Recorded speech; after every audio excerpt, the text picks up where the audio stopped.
As seismic shifts were now occurring all throughout the Beaumont/Port Arthur battle space leading up to 6 a.m. on day one of the nationwide invasion, or October the 4th, as all of the comprising battalions of the 6th PLAN Marine Brigade were ashore and well into their combat operations, capturing and or destroying the major critically important objectives throughout the operation. The independent headquarters company over the entire brigade, the headquarters of headquarters company, as well as the service support company, would remain at sea, but the service support company would later be dropped ashore to aid the brigade's operations as a whole, including setting up critical facilities in the local municipal airport in the city of Port Arthur, including POW facilities and also billeting and more for the forces as they would work to develop the local municipal airport in this area into a forward operating base. The other remaining municipal airports throughout this battle space would soon follow suit as the combat engineers throughout the 6th PLAN Marine Brigade, as not only did they have a whole battalion of combat engineers, but the light, medium, and heavy combined arms battalions also had their own combat engineer company within their battalions, would work to effectively set up these facilities, as in fortify them and turn them into forward operations bases, as also the Entergy Sabine Power Plant, which was in the process of being captured by the Light Combined Arms Battalion's Combat Engineer Company, which was shed off of the battalion to capture the power plant, while the rest of the battalion would capture all of their critical objectives in the small but vitally important strategic city of Orange, a small city. The combat engineers would hold their positions upon having had concluded combat operations to seize control of the power plant, as they would create their own fortifications around this vitally important site, as this site was not only critical to American national security as it powered the local area, which included the vital American military port facilities in the city of Beaumont, but it was also critical to coalition forces as they would undo the effects of their cyber strike to effectively get the power grid running again after the invasion for their colonial operations, as they would colonize the country and exploit it for its resources. For the time being, however, as the Combat Engineer Company from the Light Combined Arms Battalion by 6 a.m. had initiated combat to take control of this power plant in a highly surgical manner, operations were also occurring in the small city of Orange as the rest of the Light Combined Arms Battalion had rolled in and had begun to wrest control of the city and its major objectives, which included the Entergy Sabine Power Plant headquarters and also the I-10 Sabine River Bridge and the segment of I-10 in general that ran through the town. The Recon Battalion by 5 a.m. had rolled into Vidor and had established a line of contact along a segment of I-10 and the State Highway 12, as they also had dispatched a company to seize control of the vitally important Neches River I-10 bridge, with the remaining three Marine recon combat companies catching up and moving in to bolster their numbers in this area, while the other three combat companies and the headquarters and support company of the whole recon battalion had set up positions in the town, while the medium combined arms battalion by 6 a.m. would be striking the town from the east in a strike westwards, as these powerful forces would clear the town of the remaining defenders who had not been outright annihilated by battles against the reconnaissance battalion, with the massive artillery support levied into the area, as upon the cessation of the battle between the combat engineer battalion, which had been attacked on two sides by armed reactionary civilian elements, which initiated the heaviest artillery strike of all between 5 and 6 a.m. as the virtually most of the entire battalion, as in most of its firing batteries that comprised it of the PLZ-07 howitzers had focused much of their attention on destroying these forces in enormous massed 122mm artillery barrages, which were also guided through the real-time AI battlefield data processing system, pre-preparing the strike packages and passing them down to the FDC sections in each firing platoon of each battery, as the artillery fire power was not only highly concentrated, but was also highly accurate. It was joined by an airstrike from a single Su-34 strike aircraft, dropping thousands of pounds on the attacking armed reactionary civilians, which enabled the Combat Engineer Battalion to cross the First Canal with relative ease, although they also engaged in direct combat themselves. The massive artillery and air power made a massive difference, and all of the fighting along the First Canal had ceased by 6 a.m. as the Heavy Combined Arms Battalion, which was advancing nearly side by side with the Combat Engineer Battalion, as both had been tasked with sweeping the city of Beaumont of its major objectives and clearing it of all defending forces, had essentially received almost no resistance whatsoever at all on their drive up State Highway 93. As they would cross the second canal, they would pause across the second canal to wait for the Combat Engineer Battalion to wrap up its battle and its crossing of the first canal to continue the drive north.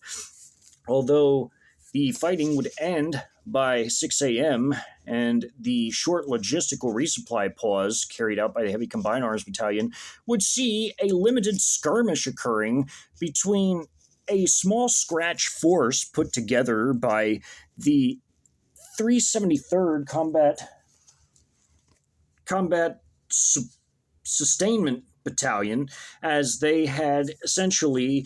used everything from cooks and even some mortuary personnel and other non-combat troops, such as transport and maintenance troops, into a tiny company-sized element to look for their missing recon element that had been sent earlier, as they had sent some quartermaster troops to recon to the south to get the rough estimation of where the invasion forces were, as they had been earlier told by fleeing refugees throughout the area that there had been sightings of invasion forces. As again, it has to always be understood that as the tandem anti-satellite and cyber strikes had removed all communications, anything that was connected to the internet was shut down, including the grid,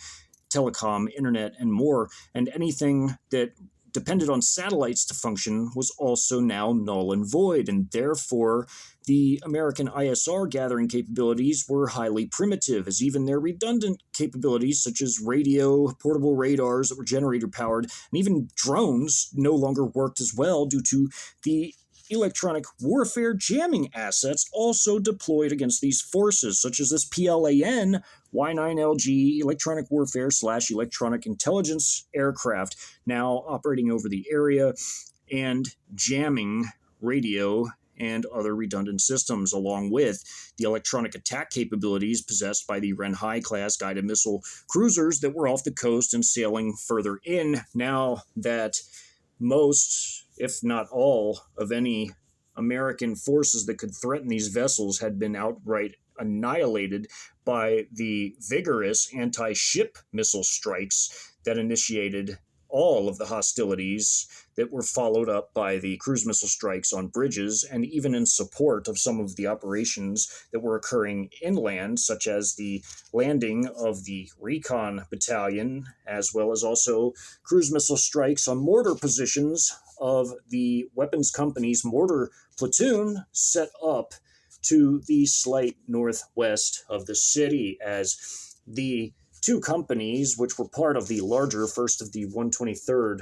Marine Battalion, which were also local to the area, and the 1st of the 123rd was part of the larger reserve 4th Marine Division, were the only real American ground combat forces operating in this area, as they had been attacked immediately at the opening of the operation with a massive airstrike from two Su-34s that had jettisoned their entire payloads over the widely spread out U.S. Marine Corps forces, which were also very well dug in, by the way, in trench systems, foxholes, even light bunkers, and they had also had bermed off their headquarters area, were virtually almost entirely wiped out by the airstrikes, although, again, due to their widely spread out nature, there were still remaining U.S. Marines that had to be mopped up, which was carried out by a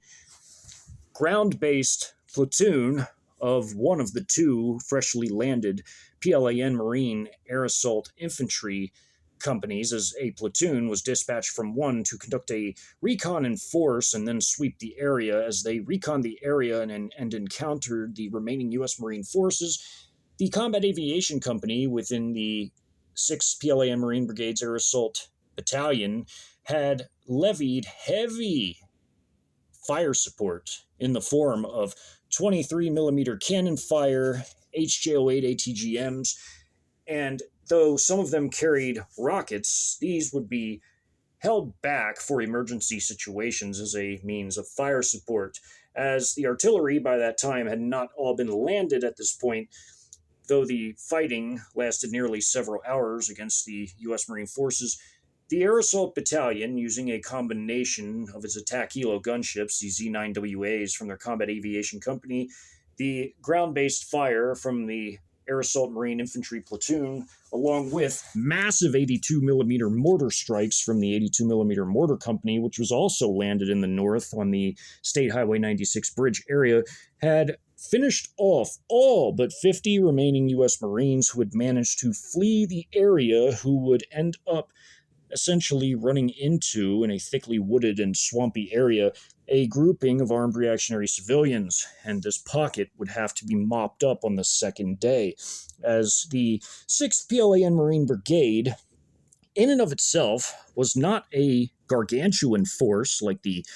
forces being deployed in much larger cities like Houston or Dallas or San Antonio or Austin, or even against the military installations like Fort Hood and Fort Bliss or Fort Sill. These were relatively small but compact and self-contained combined arms and quasi-elite fighting forces. The nearly 9,000 strong PLAN Marine Brigade of the 6th PLAN Marine Brigade was, in and of itself, despite lacking some of the much heavier firepower possessed by the PLA ground forces or the Chinese army, had enough firepower and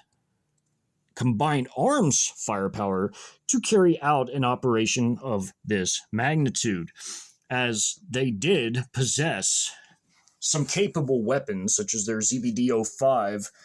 assault gun / light tank variants of these vehicles, and their infantry fighting vehicle variant was also quite powerful with its 30mm autocannon, 12.7mm heavy machine gun, and even a rail-mounted HJ-73 shorter range ATGM, as they also had, although it was not heavy artillery, it was lighter artillery. They had the 122mm self-propelled PLZ-07 howitzers. When fired in large quantities in relatively compact areas, these were still massively destructive weapons, as they also had 82mm mortars and, of course, their Z-9WA attack helo gunships, which were very adequate in their role as a gunship, as their SHORAD battalion was also equipped with the highly effective Yitian air defense systems, which were short-range air defense systems. The individual Marines themselves were equipped just as well as their Army counterparts in the PLA ground forces, as they carried the same small arms and, of course, heavier infantry-based weaponry, such as their ATGMs in the form of the HJ-08s, the Type 69 rocket-propelled grenades, of course, their 35mm tube-fired grenades from beneath those barrels, QBJ-201 light machine guns with a very high rate of fire,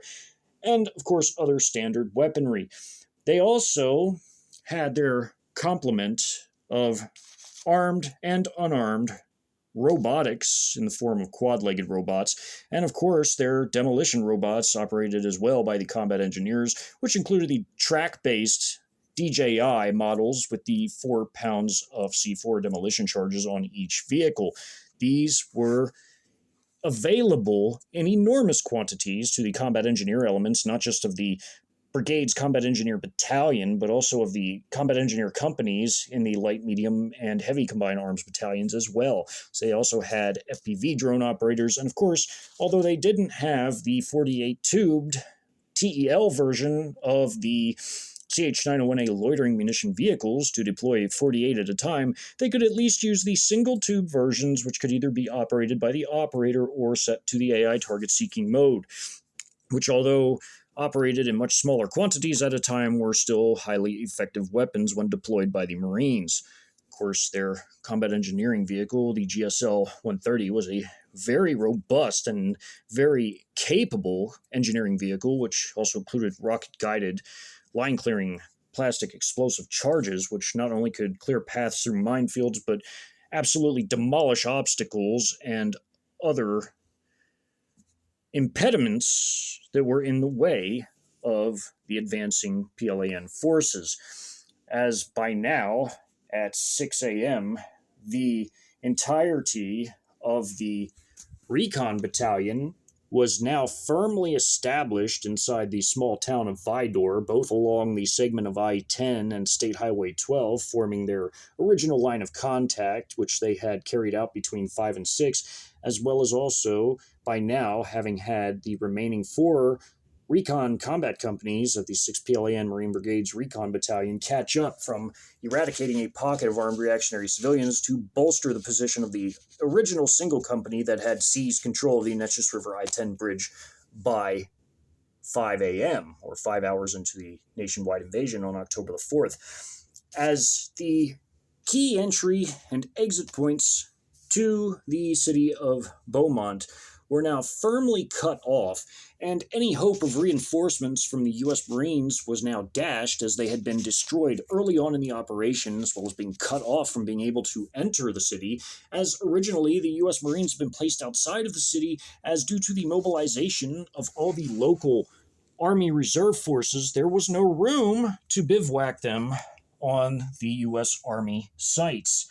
And this would effectively go down terribly, as these non-combat troops would be up against the PLAN Marine Combat Forces, which again were quasi-elite forces when compared to the U.S. Army, Navy, and Coast Guard, and even Air Force personnel that were present, non-combat forces. As the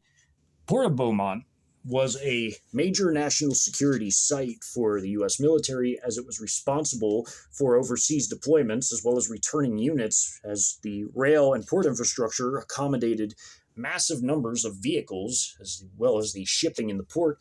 The early missile strikes that were carried out by the YJ-21 hypersonic anti-ship missiles fired by the PLAN vessels, which included the Renhai-class guided missile cruisers, had annihilated all of the American shipping in the area in terms of military shipping, while sparing commercial shipping, as they had specifically targeted the specific military vessels, which included the U.S. Naval and Coast Guard combat vessels, such as the Littoral Combat Ship of the U.S. Navy, which had been sunk immediately, along with all of the U.S. Coast Guard cutters that were in the area, with the logistical ships also being sunk as well, which included even some U.S. Army ships. As the flotilla of American vessels was sunk immediately, as well as the destruction of the U.S. Marine Corps companies to the northwest of the city as well early on in the operation, the securing of the vital entry and exit points to Beaumont ensured that the 2 battalions sweeping into Beaumont from the south, which included the Heavy Combined Arms Battalion, as well as the Combat Engineer Battalion, would now be able to mop up all remaining defenders that were now trapped inside of Beaumont. And if they attempted to flee Beaumont, they would either run into the advancing two battalions, the Combat Engineer Battalion and the Heavy Combined Arms Battalion moving north, or they would run into the Air Assault PLAN Marine companies, or they would run into the Recon battalions companies that were all holding the key entry and exit points. As all other bridges had been taken out across all the canals, rivers, and other types of tributaries, such as creeks in the area,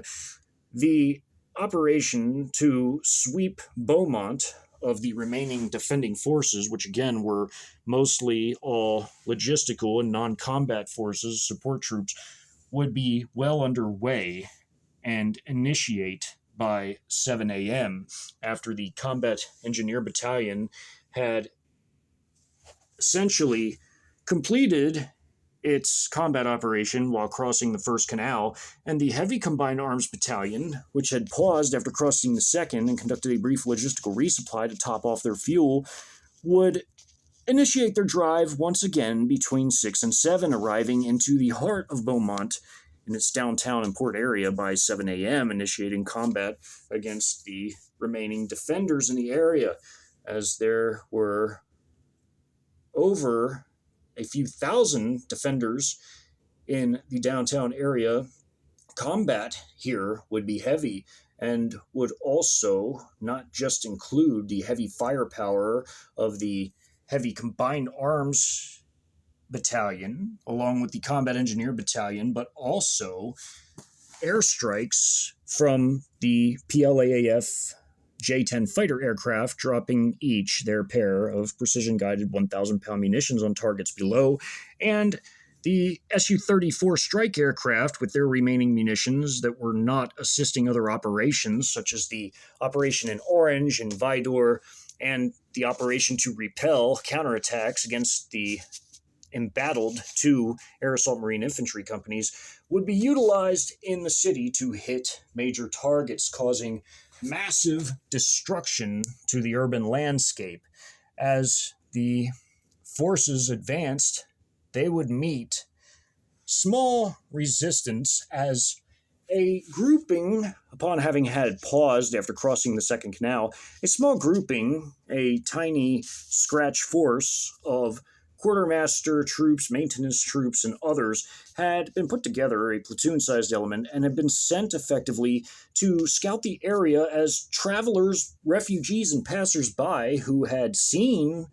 with their own eyes the invasion forces had moved through the area, and just as they did in other areas, and informed local defending forces about what they had seen. Therefore, recon elements have been sent out, including a platoon in M113 armor personnel carriers, who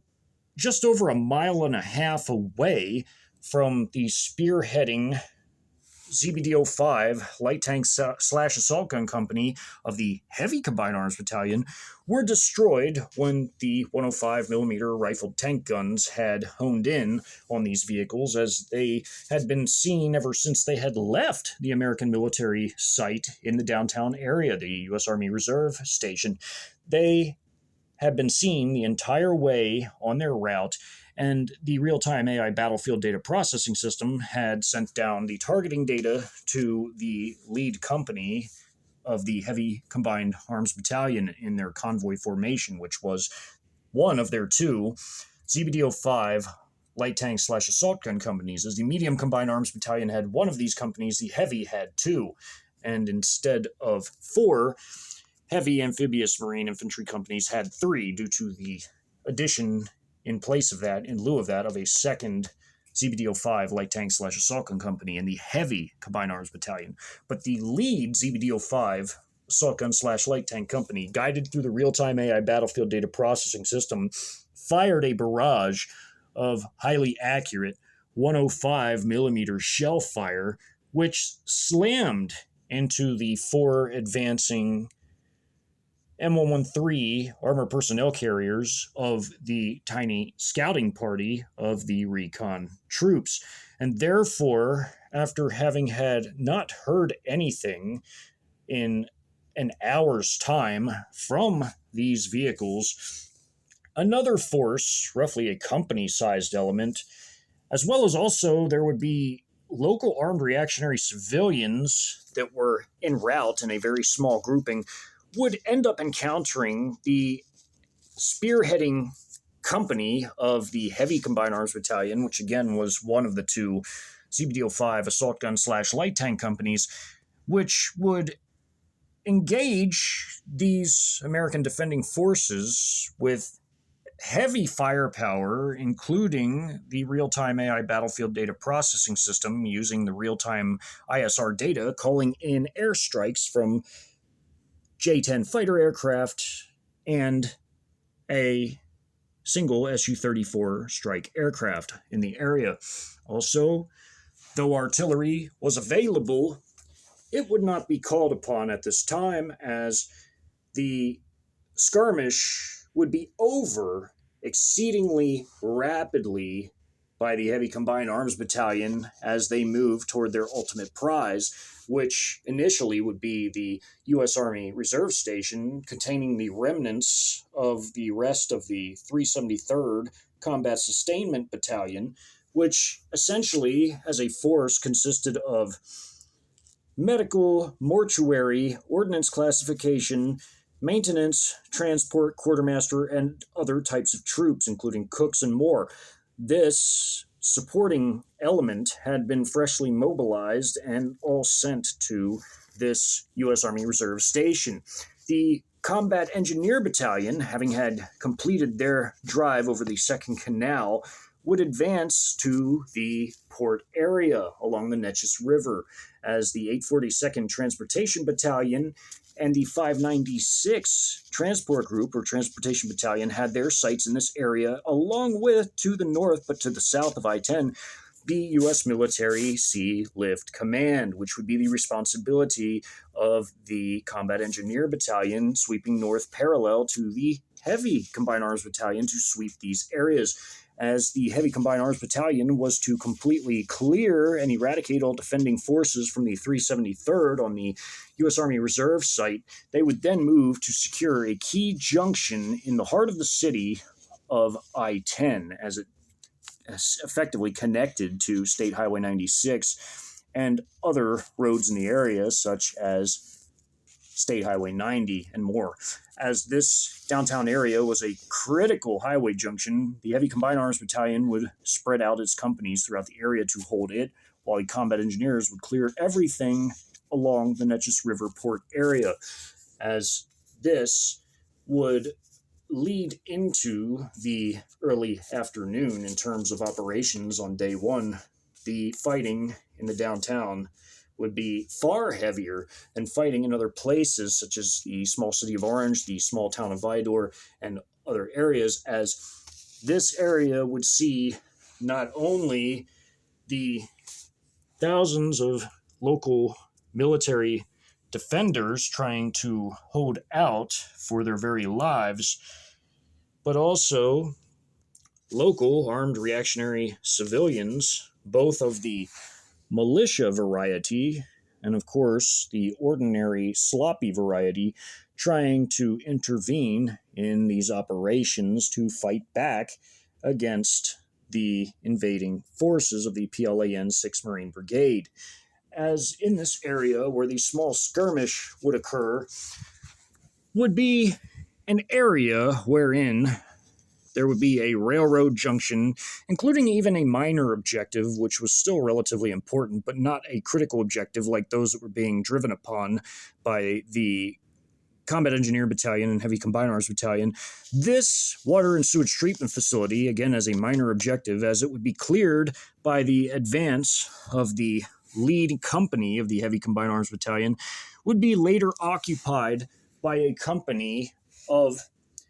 air defense SHORAD forces from the SHORAD Battalion of the 6th PLAN Marine Brigades that would pull in their Yitian air defense vehicles and other equipment and occupy this site, as it would be cleared first by the powerful leading company of the ZBDO-5 light tanks / assault guns moving through the area. As the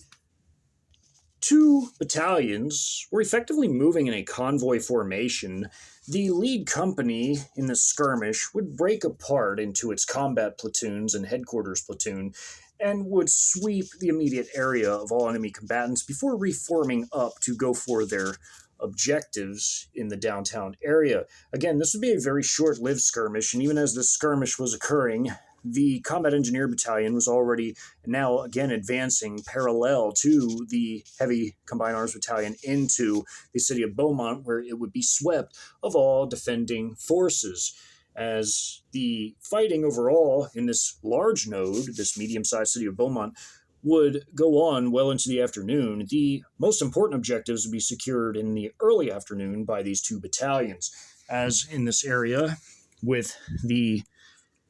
combat platoons effectively breaking off the convoy formation,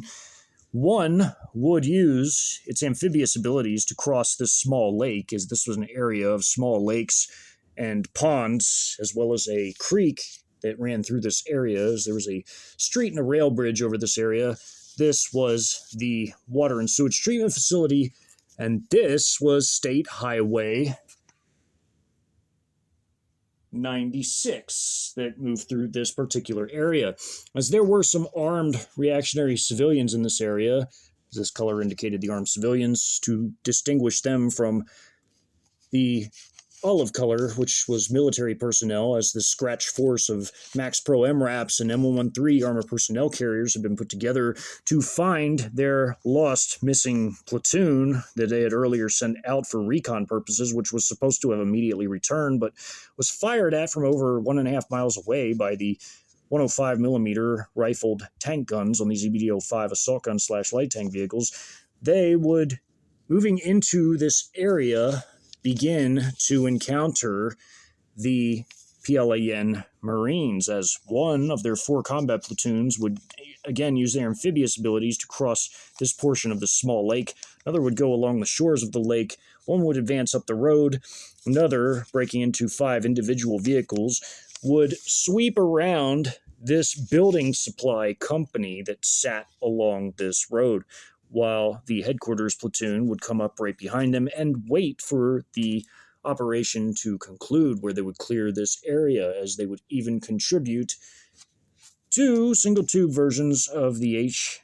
CH-91A loitering munitions fired by the 2 specially trained drone operators within the headquarters platoon of this light tank / assault gun company, as these would seek out important targets of opportunity, such as those on this elevated portion of the State Highway 96, as over a mile away to the immediate east of this particular area,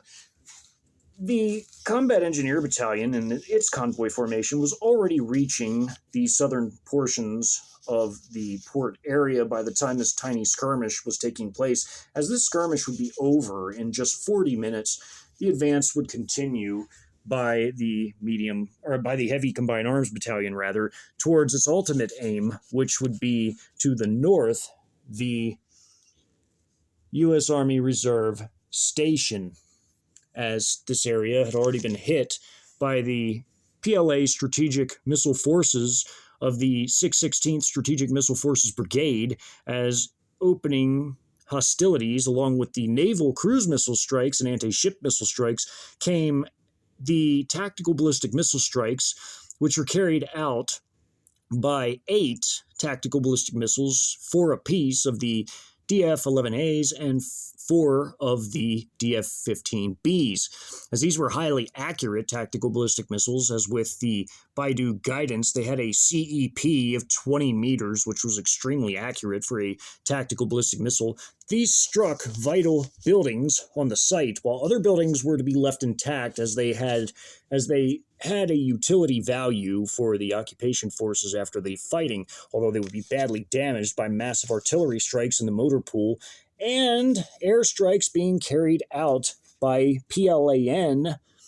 strike drones, as the GJ-11 strike drones, which were effectively a stealth strike drone, were like a miniature stealth bomber in appearance, and they could even carry a relatively sizable payload for a drone in the form of 4 1,000-pound precision munitions, as these could be launched from the Type 075 helicopter landing dock. The PLAN Marine 6th Brigade had 2 of such strike drones, and these were cutting-edge, state-of-the-art, state-of-the-industry drones, which we utilized specifically to carry out strikes against key targets that were on this particular site, the U.S. Army Reserve Base in this downtown area of Beaumont, as it had rail infrastructure for loading and offloading its own units, elements, and vehicles, such as their lighter logistical vehicles and more. The platform for loading and offloading vehicles was in this site here, along with their maintenance and logistical building and storage building here. And this was their main building here for their command elements. This building, again, and this building would be badly damaged, but would still be usable even after this operation. Before the PLAN Marine 6 Brigades Heavy Combined Arms Battalions companies would arrive into this area, they would again pass through the area to the south near the junction of State Highway 93 and State Highway 96, where it bent here, just to the slight south of it, as this was where the bend was on that map, as they would proceed north after this skirmish. By 7 a.m., arriving into this area, they would break up into 3 companies as the convoy formation would begin to break up. 2 of their 2 assault gun / light tank companies would outflank the U.S. Army Reserve base or site, as they would race up either side of it and would have fields of fire that would cut off all escape from the north of this area, effectively having it surrounded at that point, while one of the 3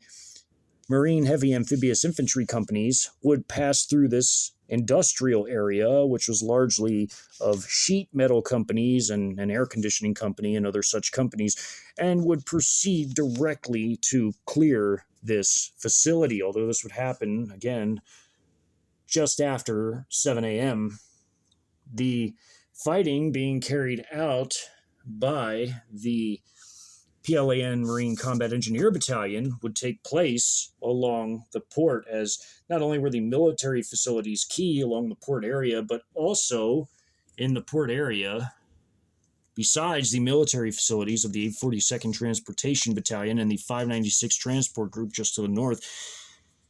the energy facilities were of the absolute utmost importance, as especially Exxon, but other energy companies had a massive footprint in the Neches River port area of Beaumont.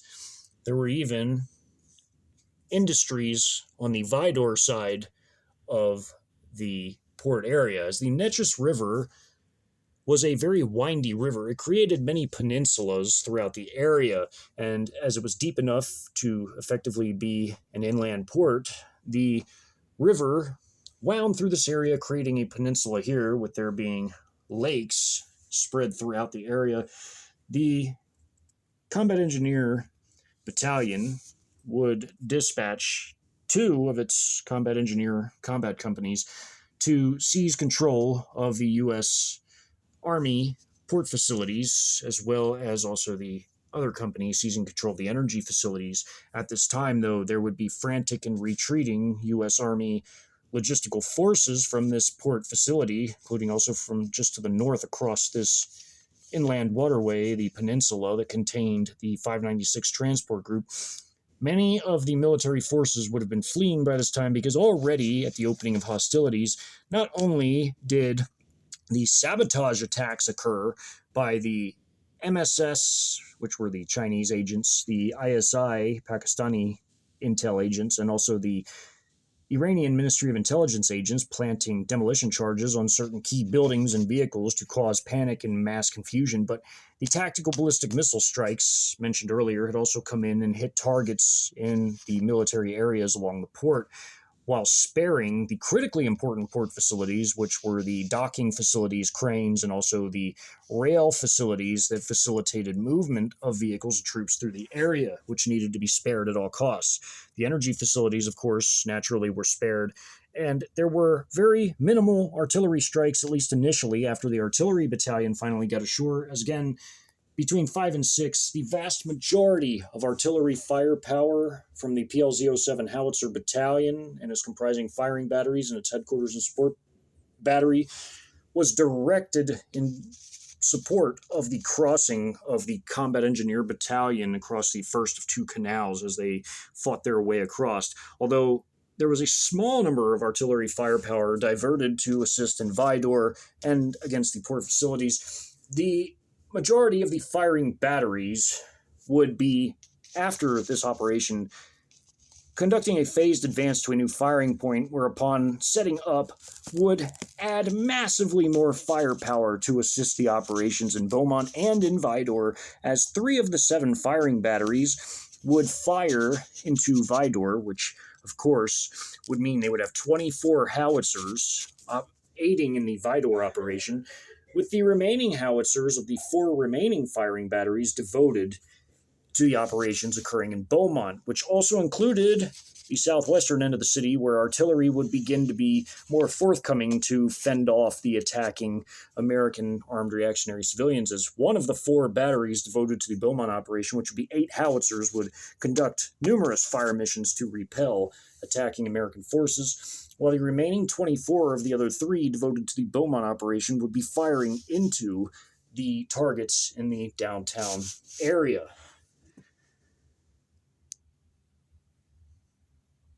As there were only 56 available howitzers to the 6th PLAN Marine Brigade, while still a sizable number of artillery pieces,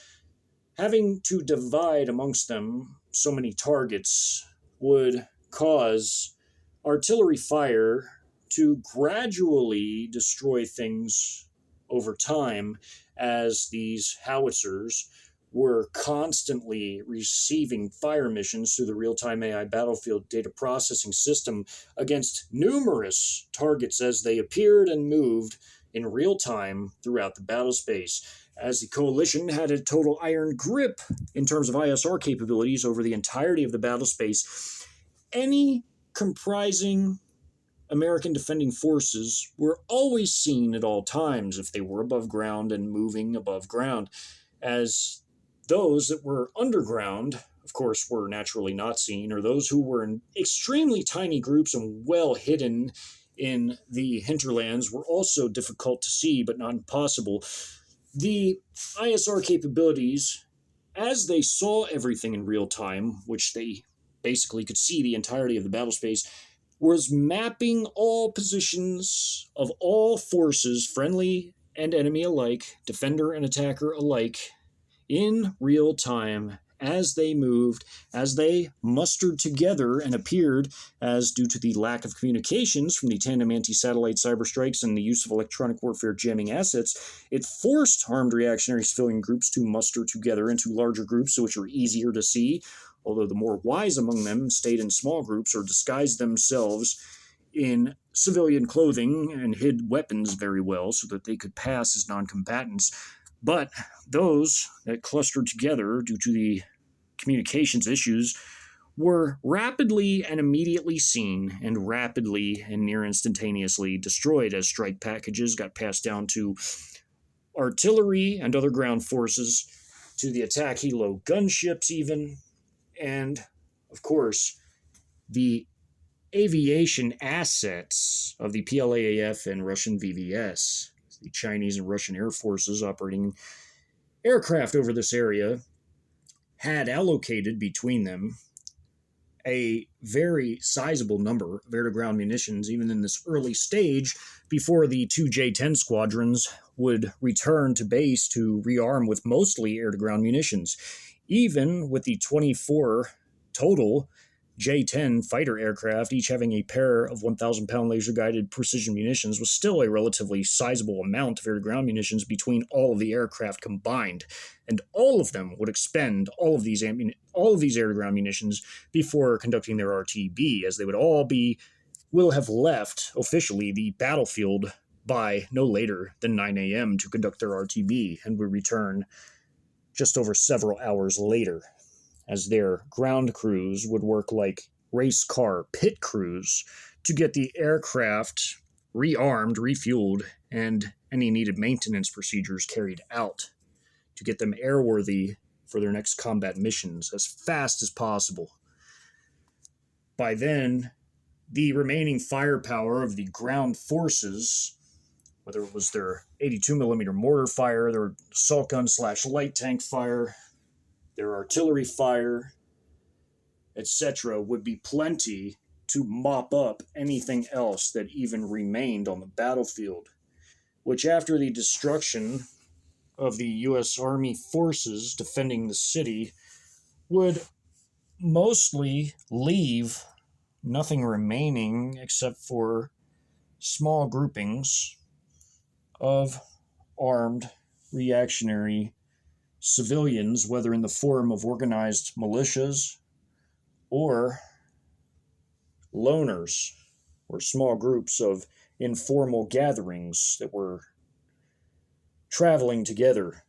trying to navigate the hellscape that was becoming the nation and all of its erupting battlefields. Within this installation, the groundwork has been laid, essentially, for the largest of all the battles unfolding within the Beaumont / Port Arthur battle space, which effectively was the battle for the city of Beaumont. As this battle again would pit the two PLAN Marine battalions, the Combat Engineer Battalion and the Heavy Combined Arms Battalion, together against the remaining U.S. military defenders, which again were primarily Army forces, but with some Navy, Air Force, and Coast Guard personnel mixed within. As all the defending forces that had been at sea were wiped out at the opening of hostilities immediately as all of the American vessels were sunk. Some even were sunk in the Neches River port area by the YJ-21 hypersonic anti-ship missiles that had been fired at them by the Renhai-class guided missile cruisers off the Texas coast. There's also the USUN undersea loitering munitions, which were the first of their kind, as, again, loitering munitions that were surface loitering munitions had been around for some time, but the USUN was the first submergible loitering munition that could attack submarines and surface vessels alike, as these proved highly effective in all of the coastal operations nationwide. This also included Beaumont, no less, and these were used extensively. Both the combat and logistical vessels of the U.S. military in the immediate area in the Sabine Lake and in the Neches River and in the canals were all annihilated by this point. All that would remain, again, would be commercial shipping in the area that were effectively isolated and cut off in the Neches River port, as they too, along with also fishing vessels and more, had been affected by the tandem anti-satellite cyber strikes and electronic warfare jamming assets that were covering this area with these capabilities at this time. In the next installation of this hypothetical invasion documentary series highlighting fourth-generation warfare doctrines through the lens of a Sino-Russian coalition invasion, the battle as it unfolded for the city of Beaumont, which included its port and downtown areas, specifically the U.S. Army Reserve Station in the downtown area, will be covered in following videos of this series, as the combat in the downtown of Beaumont and along its port areas would be by far the most intense of the entire operation, even more so than the heavy combat unfolding in the small town of Vidor at this time, and even in the small city of Orange. The fighting in Beaumont, not only because Beaumont was a much larger city, but because it had more military defenders in it, would take even more time than the fighting that occurred in Vidor and Orange, as the Heavy Combined Arms Battalion and Combat Engineer Battalions would have to fight their way north to sweep this entire area that was also along I-10, making this a strategically vital operation, as the external invasion components had to pass through this area of I-10, would involve, again, enormously heavy fighting, groupings and bands of armed reactionary civilians appearing in this area that were now trapped in the city would attempt to engage the Combat Engineer Battalion and Heavy Combined Arms Battalion in combat, but would fail miserably, as others would be massively shelled by artillery strike operations, as fire missions would be constantly coming down to the batteries responsible for the operations in Beaumont, and as groupings and clusters of armed reactionary civilians in the downtown area or other parts of the city appeared, the real-time AI battlefield data processing system would be passing down constant strike packages, causing many survivors of these shellings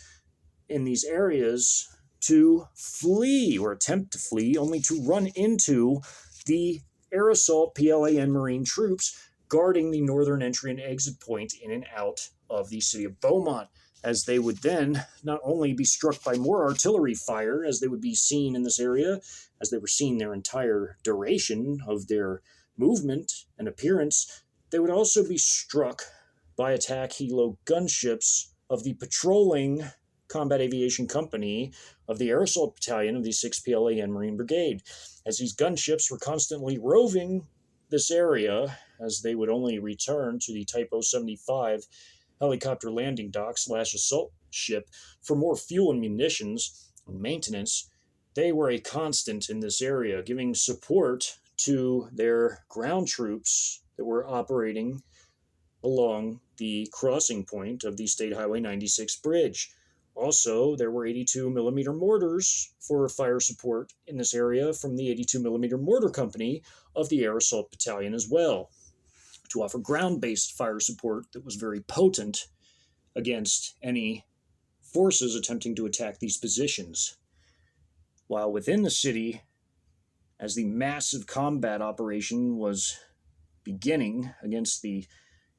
primarily U.S. Army and some Navy defending forces, again with other military personnel from other branches sprinkled in, the combat in this area would be indescribably violent and would see the loss of not only thousands of lives of the defending combatants, which were, again, mostly logistical and non-combat troops, but would also see the demise of 20,000 non-combatants that had not been able to flee the city by this time, as, again, all of the major crossing points, with the exception of the few strategically vital crossing points, which were now held by the PLAN Marines, had all been destroyed in the cruise missile barrage that had come in from the sea. And although it was possible for refugees to leave the area, provided they were unarmed and in ordinary civilian clothing, those that were armed and deemed as a direct threat by the real-time AI battlefield data processing system were brutally wiped out if they even came within a kilometer of these forces holding these bridges, as even before that, if they were seen mustering together in sizable groups,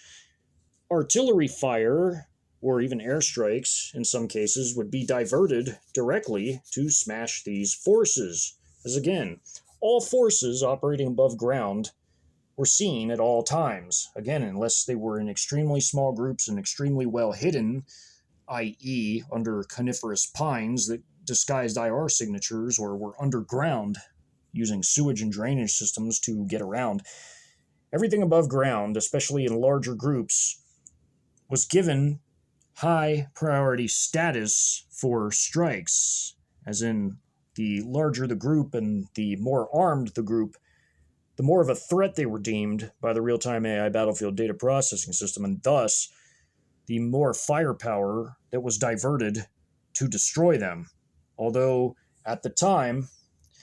most of the firepower of the 6th PLAM Marine Brigade was primarily focused not so much on emerging civilian threats, which were seen as a third-tier threat, but the first-tier threats of the U.S. military forces in the area, which by now were simply the remaining Army and other branches, primarily Army, however, as these reserve forces were occupying the military sites along the port and in the downtown area and the reserve station, as the U.S. Marines, minus 50 of them who managed to miraculously escape total destruction, had been all but wiped out, as these would have been the primary responders in terms of combat troops to send in to aid the U.S. Army forces and others trapped inside of the city should they come under attack. Now, it was far too late. And now, the combat engineers of the Combat Engineer Battalion and the combat troops of the Heavy Combined Arms Battalion were resuming their advance into the city of Beaumont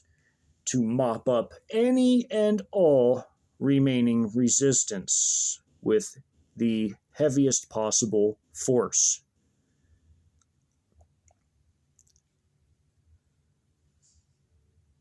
The next videos will begin to lay out the battle in order as the Combat Engineer Battalion and Heavy Combined Arms Battalion moved against their objectives within Beaumont.